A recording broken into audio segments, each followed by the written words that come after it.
These little stuffed griddle cakes are easy to make and packed with big flavor that's gonna blow you away. We're making pupusas salvadoreñas, so let's get started.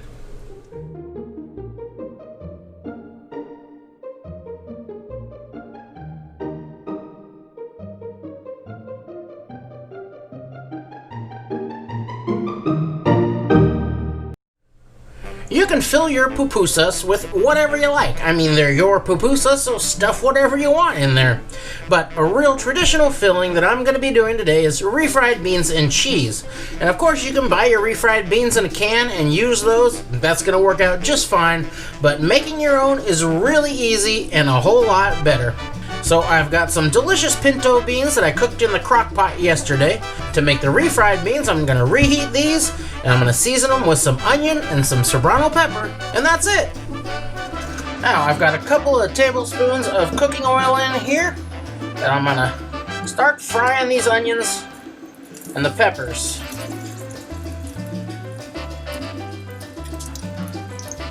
Break those up into their little bits so they'll cook faster.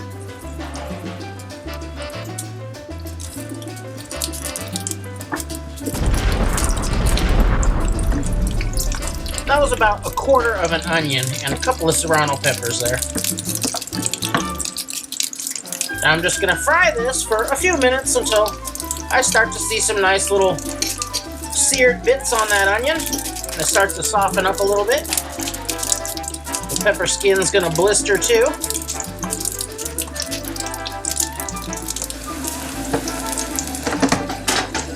That looks pretty good. We got some nice color going on those onions.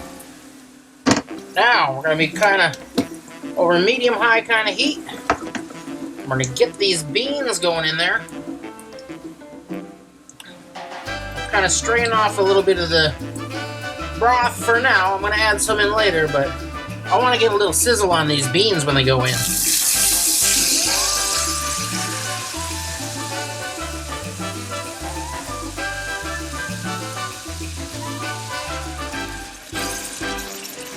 There's a little piece of that pork shank in there. That's fine. Just leave it in. We'll mash it right in. Now I'll get my beans boiling here, and I'll drop these down to a simmer and let this cook for 10 minutes or so until the peppers and onions are soft enough that they'll just mash right into the beans. Alright, these been simmering for 15 minutes. And now I'm gonna bet those peppers are nice and soft, and I'll just kind of mash right into here. So I don't have a proper bean masher, but I got a potato masher, so just go to work smashing these guys down. Now you go as coarse or as smooth as you like with this. Really up to you. You can go completely smooth, or you can leave a whole bean floating around here and there. It's completely up to you.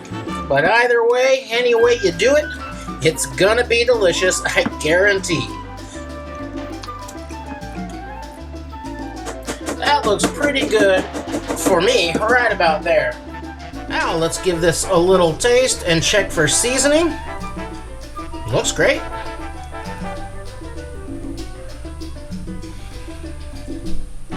Oh yeah. Oh, those are some good beans. Now, I've done this a little ahead of time because I do want this to cool down, at least to room temperature, before I try and stuff this into the pupusas. If you go trying to fill your pupusas with these molten hot beans, you're gonna have problems. So, we'll let these cool down, and in the meantime, we'll make the curtido that goes alongside the pupusas. The curtido is a sort of relish or slaw that is the condiment that is served with the pupusas. It's really easy to make, and it starts with some shredded cabbage. I'm making kind of a small batch today, so I've got half a small head of cabbage, which is probably going to give me around 4 cups of shredded cabbage. I've got half a red onion, a nice big jalapeno, and a nice big peeled carrot. I've also got a little bit of Mexican oregano for seasoning and some white vinegar. So let's start by slicing up our cabbage. Now let's see, get the core out of there. down.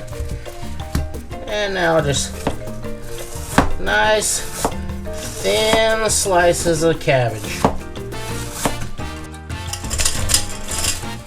There we go. That's probably more like 6 cups of cabbage I got out of there. Now, slice this onion also very thin. These are not exact measurements at all. You make this to your own personal taste. If you want to go heavy onion, heavy jalapeno, it's your curtido. There we go. Toss that in. I think I'm gonna need a little bigger bowl. That was a little more cabbage than I thought, so I'm gonna put the whole red onion in there. I'm also gonna double up on that jalapeno. Another one. Just cut that in some real thin rounds.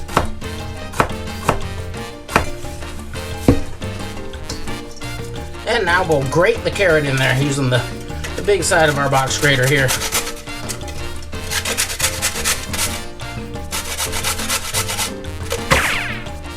Yikes. Watch your fingers now.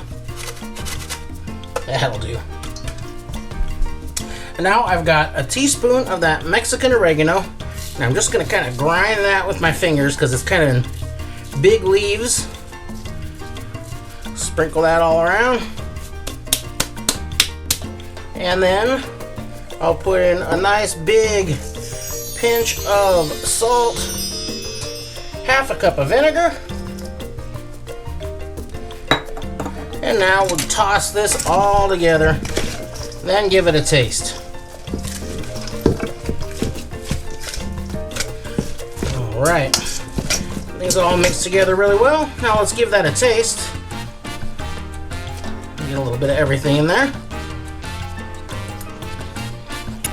It's really good, but I'm going to add another half teaspoon of that oregano in there.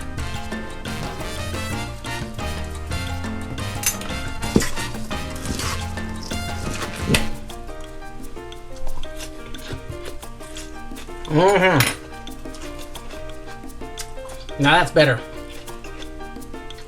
Now this has to sit for at least a few hours to let that marinate and let those flavors really work in together. And it's even going to be better tomorrow and probably better the day after. So I'll transfer this to another dish and pop that into the refrigerator for the next few hours. And the next thing we'll do is to make the pupusa dough. Let's put together the dough, and this is about as easy as it gets. I'm going to start by using some instant masa, and I'm going to use 2 cups of that. This is a small batch. Normally I would do a 4-cup batch, but 2 cups is going to be plenty today. Oh, 2 cups of instant masa. Nice big pinch of salt. That's about a teaspoon. Mix that together. And then I have 1.5 cups of water. I'm just going to start stirring that in until I hit the consistency that I want. And this is a pretty soft dough that I'm looking for. Yeah, we'll just use the whole 1.5 cups, looks like.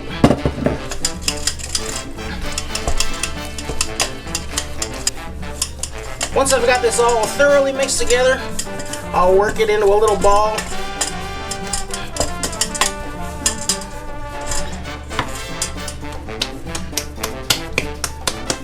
Then I can either put this in a Tupperware or a plastic bag or wrap it all up in plastic wrap. But I'm going to put this in the refrigerator and let that hydrate really well for 20 or 30 minutes. And this is also something you can put together a day in advance. All these ingredients you can put together a day, probably even 2 days in advance, and just make it real easy on yourself. Let's make the pupusas. I got the masa dough all ready to go here. My beans have cooled down, and yes, that does make them cool beans. And I've got a little cheese blend that I made here. This is just some jack, some cheddar, and some mozzarella. It's not traditional, but it's gonna work just fine, and it's what was available to me. So I'm gonna work with oiled hands so the masa doesn't stick. It's also gonna help the masa not stick to the griddle. And I wanna get a nice ball of this kind of bigger than a golf ball, smaller than a tennis ball, maybe as big as a small lime. I'll roll that into a ball. Now I'm gonna flatten that out to a nice circle.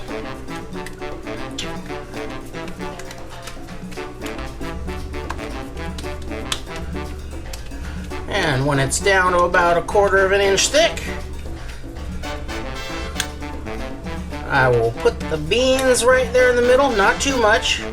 Just got to be able to cover this all up, so that's just a little more than a tablespoon of beans. Add a little cheese on top of there. Pack that down, and now bring the edges of this guy up, up, and over.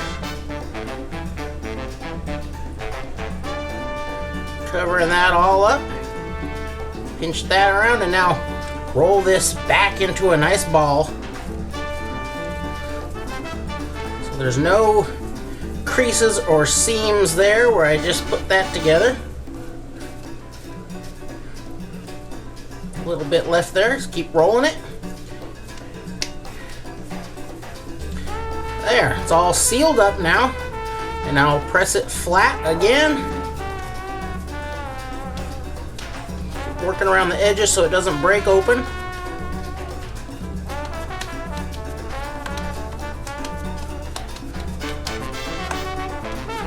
And we're gonna get this down again to close to 1/4 inch.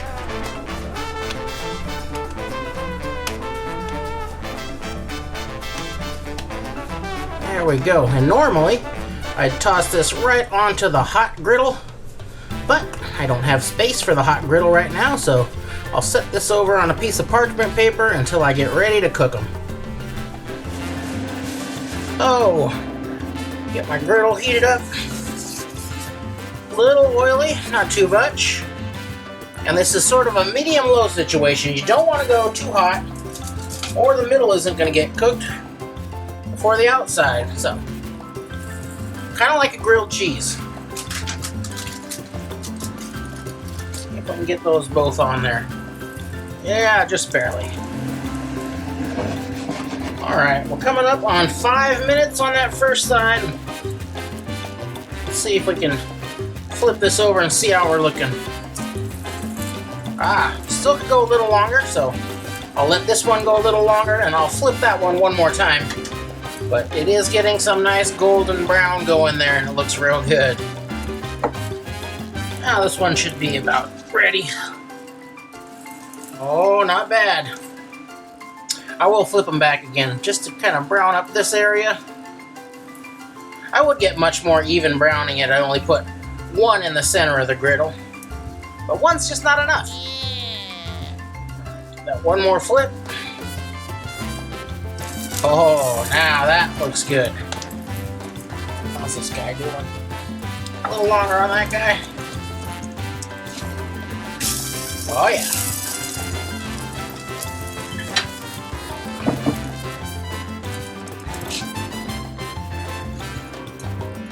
Now we'll let these guys cool down for a little bit before we get into them. Oh, they look so good though.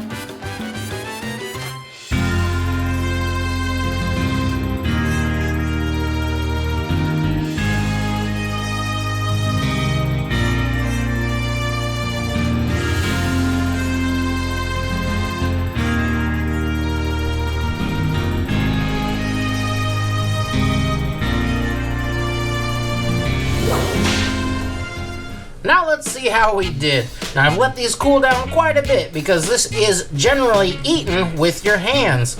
And let me show you how it's done.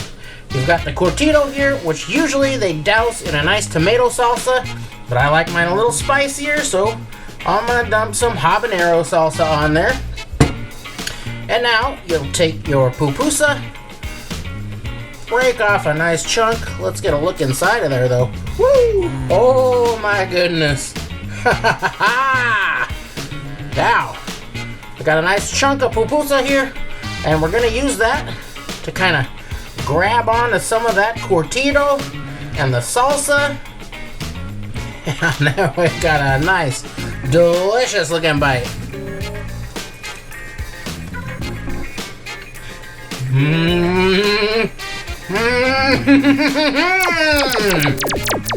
Oh man! Oh, that is absolutely delicious. It's got incredible texture and incredible flavor. The nice crisp crust on the outside of that masa, and the crunchy curtido, and that spiciness. And just, there's not a ton of bean and cheese in there, but it is plenty to get the job done. Unbelievable. I gotta try a little more of that.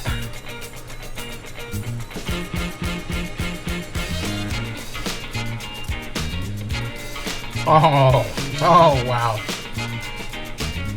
It is no wonder that this is the national dish of El Salvador. And I know my Honduran friends have a claim to this as well, but I'm not going to get involved in that fight. Well, I really hope you try this, and I guarantee you're going to love it. Thanks for watching. Good night, Alicia.